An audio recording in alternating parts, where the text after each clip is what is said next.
ताज्या बातम्यांसाठी ABP माझाला subscribe करा आणि बेल आयकॉन प्रेस करा। सुशांत सिंग मृत्यू प्रकरणाच्या तपासादरम्यान ड्रग्ज अँगलच्या चौकशीमध्ये बॉलिवूडच्या अनेक अभिनेत्रींची नावं उघडकीस आली आहेत। आता या ड्रग्ज प्रकरणात अभिनेता शाहरुख खान, रणबीर कपूर, अर्जुन रामपाल आणि डिनो मोरियाचं नाव समोर आलंय। दैनिक भास्कर या हिंदी वृत्तपत्राच्या वेबसाईटने ही माहिती दिली आहे। आधी फक्त एस, ए आणि आर ही अद्याक्षरच कळली होती। एस म्हणजे शाहरुख खान, आर म्हणजे रणबीर कपूर, ए म्हणजे अर्जुन रामपाल आणि डी म्हणजे डिनो मोरिया असं दैनिक भास्करनं म्हटलंय। एनसीबी अधिकाऱ्यांच्या चर्चा केल्यानंतर एसचा अर्थ शाहरुख असल्याचं दैनिक भास्करनं म्हटलंय। दरम्यान या प्रकरणात आता एनसीबी अभिनेता रणबीर कपूरला समन्स पाठवण्याची शक्यता आहे। दरम्यान एनसीबी सूत्रांनी या वृत्ताचं खंडन करत पुरावे नसल्याचंही म्हटलंय। येत्या 5 ऑक्टोबरपासून राज्यात हॉटेल्स, रेस्टॉरंट आणि बार सुरू करण्याची परवानगी देण्यात आली आहे। 50% क्षमतेनं आणि अटी शर्तींसह हॉटेल सुरू करण्यास परवानगी देण्यात आली आहे। राज्य सरकारनं अनलॉक 5च्या संदर्भात मार्गदर्शक सूचना जाहीर केल्या आहेत। मुंबई लोकलमध्ये डबेवाल्यांनाही प्रवास करण्याची परवानगी देण्यात आली आहे। महाराष्ट्रात एका ठिकाणाहून दुसऱ्या ठिकाणी जाणाऱ्या एक्सप्रेस रेल्वे सेवा सुद्धा आता सुरू करण्यात येणार आहे। केंद्र सरकारनं अनलॉक 5मध्ये चित्रपटगृह आणि शाळा सुरू करण्यास परवानगी दिली आहे। 15 ऑक्टोबरपासून शाळा सुरू करण्याची परवानगी दिली असली तरी शाळा सुरू करण्याचा निर्णय हा राज्य सरकारांकडेच सोपवलेला आहे। बेस्टच्या प्रवाशांसाठी एमएसआरटीसीच्या 1000 गाड्या भाडेतत्वावर देण्यात येणार आहेत। सर्वसामान्य प्रवाशांसाठी लोकलचे दरवाजे बंद आहेत, त्यामुळे प्रवाशांचा भार बेस्ट बसेसवर येतोय। तो काही प्रमाणात हलका करण्यासाठी बेस्ट एसटी महामंडळाची मदत घेणार आहे।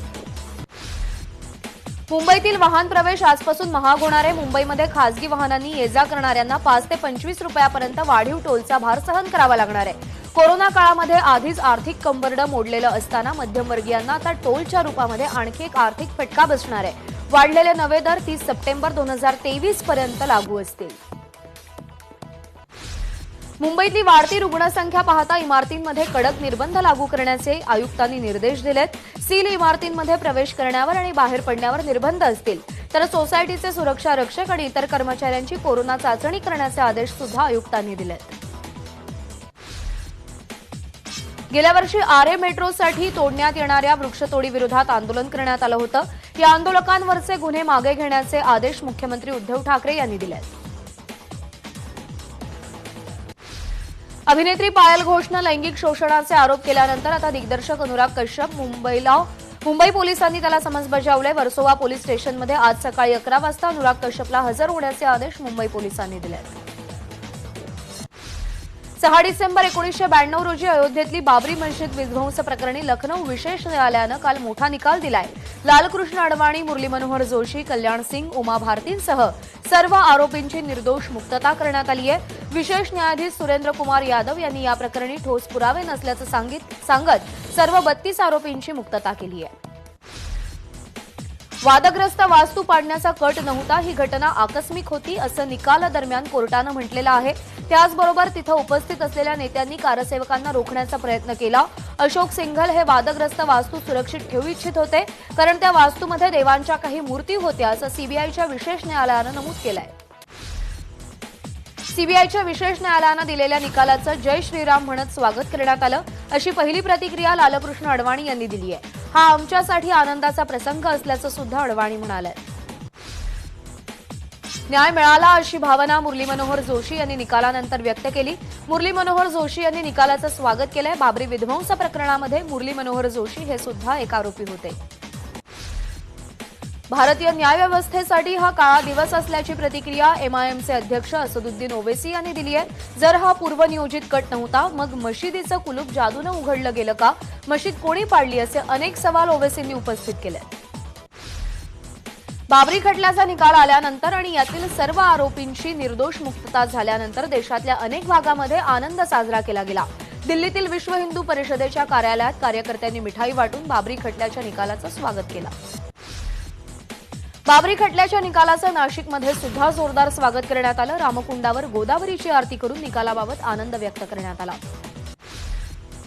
अयोध्येनंतर मथुरेमध्ये नवा संघर्ष सुरू होण्याची शक्यता सध्या तरी मावळली आहे, कारण श्रीकृष्ण जन्मभूमीच्या मालकीसंदर्भात दाखल याचिका कोर्टानं फेटाळून लावली आहे। श्रीकृष्ण विराजमान स्थान, श्रीकृष्ण जन्मभूमी आणि इतरही अनेक लोकांनी दाखल करण्यात आलेल्या याचिकेमध्ये दावा असा केलाय की 1968 मध्ये श्रीकृष्ण जन्मस्थान सेवा संघ आणि शाही ईदगाह मशीद यांच्यामध्ये जमिनी संदर्भात करार झाला होता.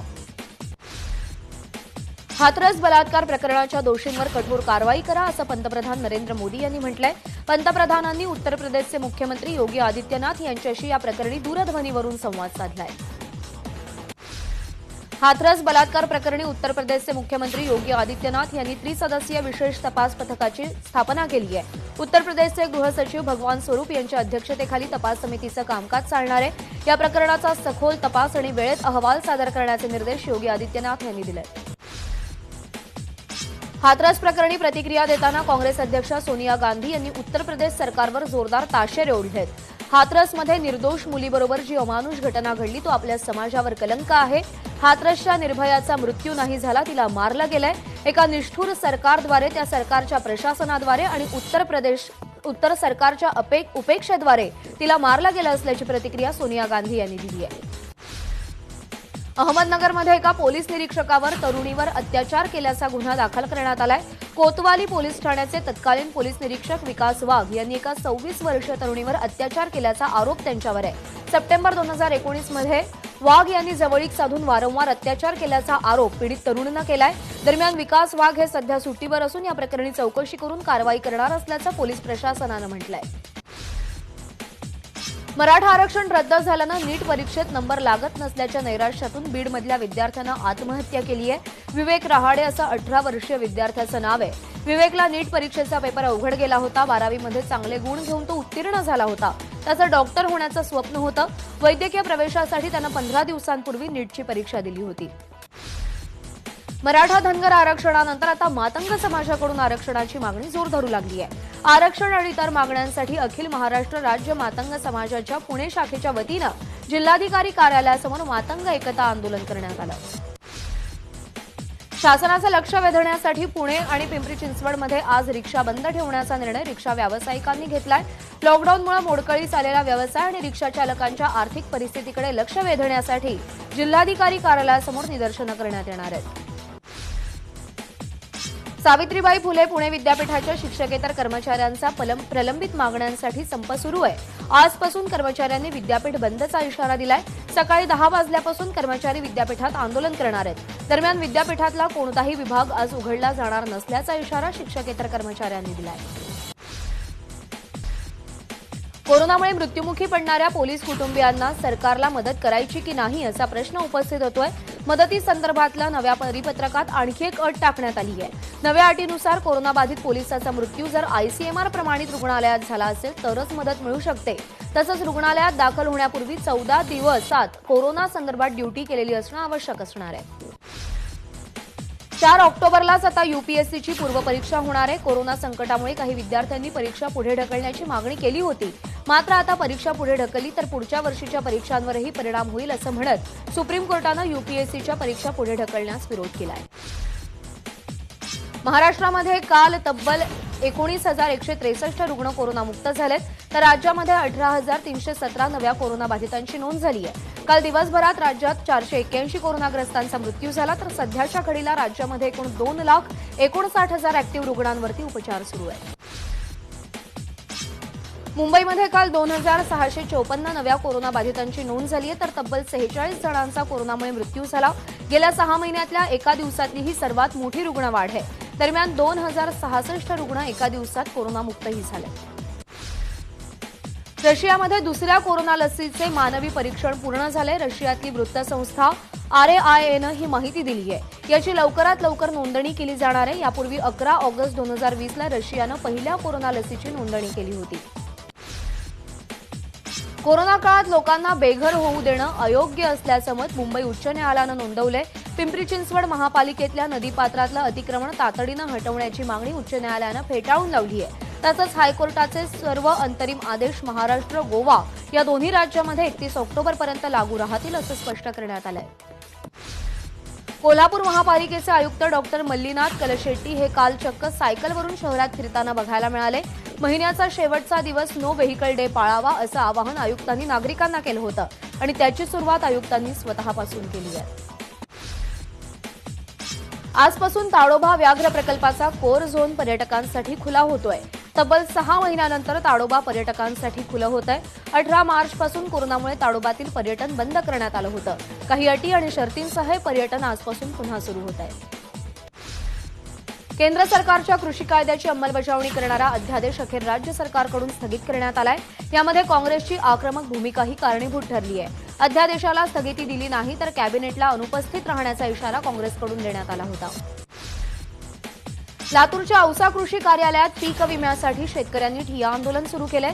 विमा कंपनीनं कागदपत्र जमा करण्यासाठी मुदत वाढवून द्यावी अशी शेतकऱ्यांची मागणी आहे. लातूर जिल्ह्यामध्ये अतिवृष्टीमुळे मोठ्या प्रमाणात शेतमालाचं नुकसान झालंय. सध्या प्रशासनानं पीक विमा भरलेली कागदपत्र सादर करण्यासाठी केवळ 2 दिवसांची मुदत दिली होती. राज्याचे विरोधी पक्षनेते देवेंद्र फडणवीस यांना बिहार निवडणूक प्रभारी म्हणून नियुक्त करण्यात आलंय. काल भाजपकडून त्यांच्या नावाची अधिकृत घोषणा करण्यात आली. फडणवीस यांनी महाराष्ट्र विधानसभा निवडणुकीदरम्यान आपल्या संघटन कौशल्याचा वापर करत सर्वाधिक उमेदवार निवडून आणले होते. फडणवीस बिहारमध्ये सुद्धा आपल्या नेतृत्वाच्या जोरावर चांगली कामगिरी करतील अशी भाजप नेतृत्वाला आशा आहे. यवतमाळमध्ये जिल्हाधिकारी हटाव आंदोलनाचा काल दुसरा दिवस होता. जिल्हाधिकारी एम देवेंद्र सिंग यांनी वैद्यकीय अधिकाऱ्यांना दिलेल्या अपमानास्पद वागणुकीविरोधात हे आंदोलन सुरू करण्यात आलंय. या प्रकरणी जिल्ह्यातल्या 91 डॉक्टरांनी 2 दिवसांपूर्वी राजीनामे दिले होते. काल राज्य मेगमो संघटनेच्या अध्यक्षांनी आंदोलकांची भेट घेतली. या सगळ्यांसंदर्भात आंदोलन करणाऱ्या कर्मचाऱ्यांची चर्चा करणार असल्याचं जिल्हाधिकाऱ्यांनी सांगितलंय. अकोला महापालिकेची सर्वसाधारण सभा आणि गोंधळ हे गेल्या कित्येक वर्षांचं समीकरण कोरोना संकटातही कायम राहिलंय. कालच्या सभेमध्ये भाजप आणि शिवसेनेच्या नगरसेवकांमध्ये हमरातुमरी झाली. या गोंधळाला निमित्त ठरलं ते आधीच्या सभेचं इतिवृत्त कायम करण्याच्या आणि गुंठेवारीचा मुद्दा. या दोन्ही मुद्द्यांवरून शिवसेना भाजपच्या नगरसेवकांनी महापौरांसमोर गदारोळ घातला. चंद्रपूर जिल्ह्यातल्या ताडोबा परिसरात वाघाचा शेतामध्ये वावर असल्याचं समोर आलंय. नागपूरच्या परसीद जाल नावाचा तरुण हा ताडोब्याला मित्राकडे गाडीनं जात होता. त्यावेळी त्याला वाटेत दूर झुडपामध्ये वाघ दिसला. त्यावेळी आजूबाजूच्या शेतात शेतकरी कामात व्यस्त होते. यावेळी या युवकानं शेतकऱ्यांना सावध करण्याचा प्रयत्न केला. दरम्यान वाघ जेव्हा समोर उभा ठाकला तेव्हा शेतकऱ्यांनी हातात काठी घेऊन त्याला पेटाळून लावलं. जालना जिल्ह्यामध्ये अंबड तालुक्यातले जवान चंद्रकांत सुळे यांना जम्मू काश्मीरमध्ये कर्तव्यावर असताना वीरमरण आले. ते 26 वर्षांचे होते. सुळे यांच्या हौतात्म्याचं वृत्त येताच त्यांच्या गावामध्ये शोककळा पसरली आहे. सुळे यांच्या पार्थिवावर जम्मू काश्मीरमध्ये अंत्यसंस्कार होणार असून त्यांचे कुटुंबीय जम्मूकडे रवाना होतील अशी माहिती प्रशासनानं दिली आहे. अमेरिकेच्या राष्ट्राध्यक्षपदाच्या निवडणुकीचं बिगुल काल वाजलंय. अमेरिकेचे राष्ट्राध्यक्ष डोनाल्ड ट्रम्प आणि राष्ट्रपती पदाचे उमेदवार जो बायडन यांच्यातल्या वादाची पहिली फेरी पार पडली. बायडन यांच्या मुद्द्यावर बोलताना ट्रम्प यांनी भारतावर गंभीर आरोप केला. कोरोनामुळे मृत्यू झालेल्या रुग्णांची नेमकी संख्या भारतासह चीन आणि रशियानं दडवल्याचा आरोप ट्रम्प यांचा आहे.